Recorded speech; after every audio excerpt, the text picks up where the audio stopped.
उस सभा में उनके बाप भी विराजमान है, बाबाओं हैं और पर बाबाओं हैं। सभी ने उसका सम्मान किया।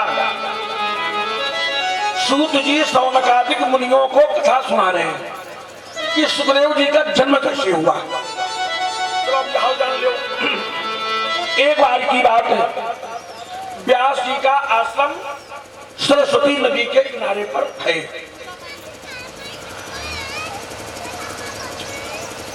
व्यास की पत्नी, व्यास जी अपने आश्रम में निवास कर रहे हैं। धीरे धीरे करके समय बीत रहा है।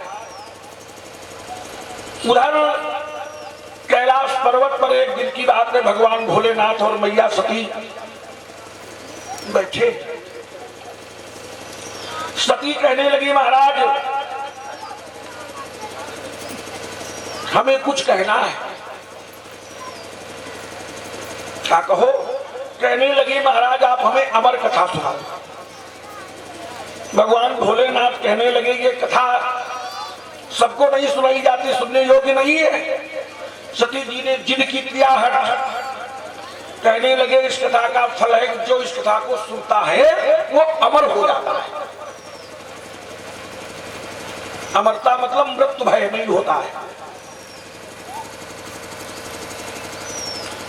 तो उस जब सती जी ने ज्यादा इच्छा जाहिर की तो प्रिया की अपनी मांग रखने के लिए जितने भी पशु पक्षी थे पेड़ों से भगा दिए, जानवरों को भगा दिया और थोड़े से स्थान को अपने मंत्रों से कील दिया कि जहां ये अमर कथा हो कोई इस कथा को श्रवण न करे। लेकिन सती जी से कहा, लेकिन एक शर्त है तुम्हारी भी कि कथा में जब तक सुनाऊंगा जब तक तुम कथा महा हुकारी न हो तो कथावान नीरस हो जाता। जहां पर हुकारी भरी वो बंद कर जाओ, हम कथा बंद कर देंगे। सती जी कहने लगे, महाराज पूरी कथा सुनिए। भोलेनाथ ने सभी वृक्षों पर चढ़ करके पक्षियों को भगाया है। एक बरगद का वृक्ष है, बरगद के वृक्ष में एक खोह है, उसमें एक तोता रहता था और एक तोते का अंडा रखा था। तोता तो भाग गया लेकिन अंडा उस घोंसले में रह गया और भगवान भोलेनाथ सती जी को अमर कथा सुनाने लगे। सती जी हाँ ये हुआ कह लगी, हाँ 4-5 घंटे हाहाकारी करती रही। सती जी की आंख लग गई। दैव योग से वो तोते का अंडा फूट गया और उससे एक तोते का जन्म हो गया। अमर कथा वो भी सुन रहा है। जब सती जी सोई गई तो वो तोता उस घोंसले से हाँ करने लगा। जहां पर यही बंद भई तोता हल्का भरे लागू। कथा पूर्ण हो गई। सती जी की आंख खुल गई। सती जी के महाराज की सोई हम गए। वहां पर तो आगे का भाव हम नहीं जान पाए। तो भगवान का आय लगे हुकारी तो कोई पूरी कथा भरीश। इसका मतलब ये है हमारी कथा को किसी ने चोरी से सुना है। एकदम से उठाया अपना त्रिशूल और चारों तरफ देख रहे हैं। आगे देखा, पीछे देखा, फिर सभी दिशाओं में चारों तरफ देख रहे हैं। लेकिन देखा तो क्या देखा? एक घोंसले में सुख का बच्चा देखा। भगवान का शंकर ने कहा इसे हम मार डालेंगे। दिगंबर भेष, लंबी लंबी जटाएं, हाथ में त्रिशूल, वो फन मारे तो तोते का बच्चा डर गया और डर के मारे वहां से उड़ा। आगे आगे वो तोते का बच्चा और पीछे पीछे वो अवधूत, लंबी लंबी जटाएं, हाथ में त्रिशूल, दिगंबर भेष, उस भगवान शंकर तोते का पीछा कर रहे हैं। तोता अपनी जान बचाने के लिए आगे आगे भग रहा है और भगवान भोलेनाथ उसको मारने के लिए पीछे पीछे भग रहे हैं। वो तोता भगा भगा भगता भगता भगता भगता कहा गया? सरस्वती के नदी के किनारे पर व्यास जी के आश्रम में, व्यास जी के आश्रम में गया और उस समय व्यास की धर्म पत्नी को दैव योग से जमाई आ गई। जमाई मुंह जरूर फैल जात जब 22 होता है, न चाह करके भी मुंह न खोले, वो चाह लेकिन बिना मुंह खोले जमाई नहीं आवत। जब मुंह फैल गो और वो तोते का बच्चा आश्रम में आया और तोता मन में विचार की यही दे बढ़िया जगह हमका सुरक्षित मिली है नहीं, तो वो व्यास जी की पत्नी के मुख में प्रवेश कर गया। और जब प्रवेश कर गया और एक बात देहाती बताई गई, जमाई आवे माछी मासा जो कुछ मुहिमा गौ गपत अंदर ही चलो जाते होता है, क्योंकि सांस का वेग उस समय ज्यादा होता है। किनारे पर लोग जब गो वह पेटे में जाना है, तोते का बच्चा मुख के पास में गया, सांस का वेग ज्यादा था और गपत मुहिमा ज्यादा मालूम हो गरम पेटम और मुंह बंद कीट कर पेट पकड़े पकड़े घूमाई महाराज कुछ हुई गो, कुछ पेट हो गयो, वो पेट में चला गया और भगवान शंकर तोते का पीछा करते करते व्यास जी के आश्रम के दरवाजे पर खड़े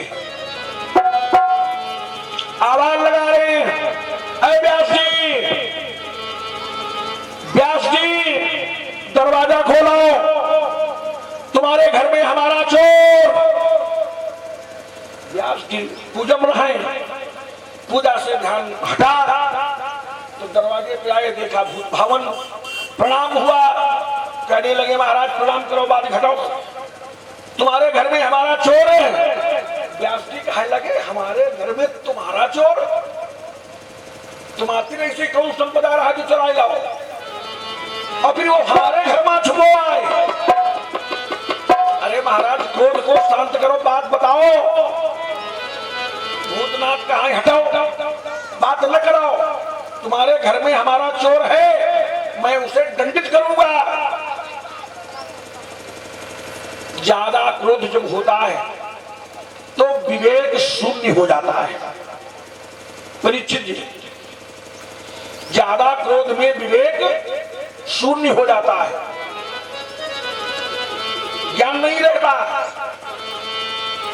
जब क्रोध शांत हुआ तब व्यास जी ने कहा बताओ, कहने लगे एक तोते का बच्चा आपके घर में घुसा है। व्यास जी ने कहा घुसा है, उसने अपराध क्या किया है? तो भूतनाथ कहने लगे उसने छुप करके अमर कथा को श्रवण किया। कहने लगे ठीक है ये अपराध है, लेकिन अमर कथा का फल क्या है? कहने लगे इसका फल है जो कथा को श्रवण कर लेता है वो अमर हो जाता है।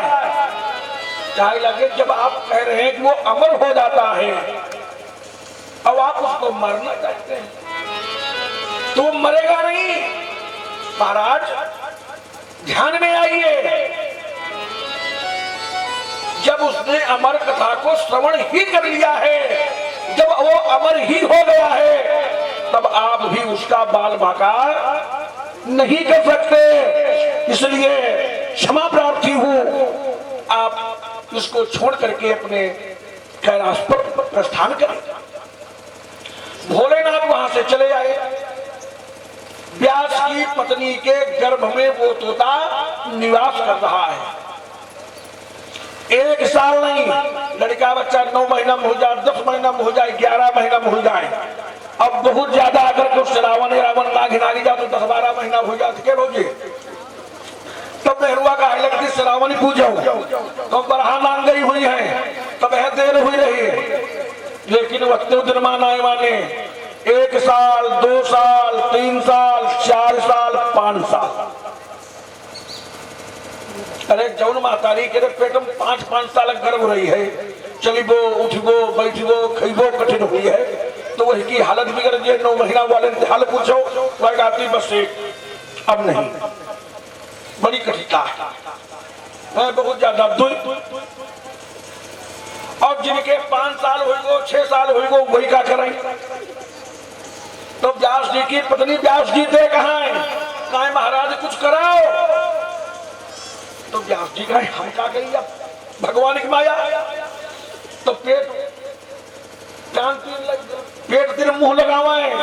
कहे बेटा बाहर आ जाओ, तुम्हारी माँ को बड़ा कष्ट हो रहा है। तो पेट के अंदर से आवाज आवे पिताजी मैं बाहर नहीं आऊंगा। काहे भैया कहा लगे ना हम यहाँ बहुत सुखी हैं। ये संसार ऐसा है जो संसार में जैसे जीव गिरता है उसे माया जकड़ लेती है। फिर साल खान बीत जाए फिर मिल रहा है कहे महाराज कुछ कराओ। नहीं करे।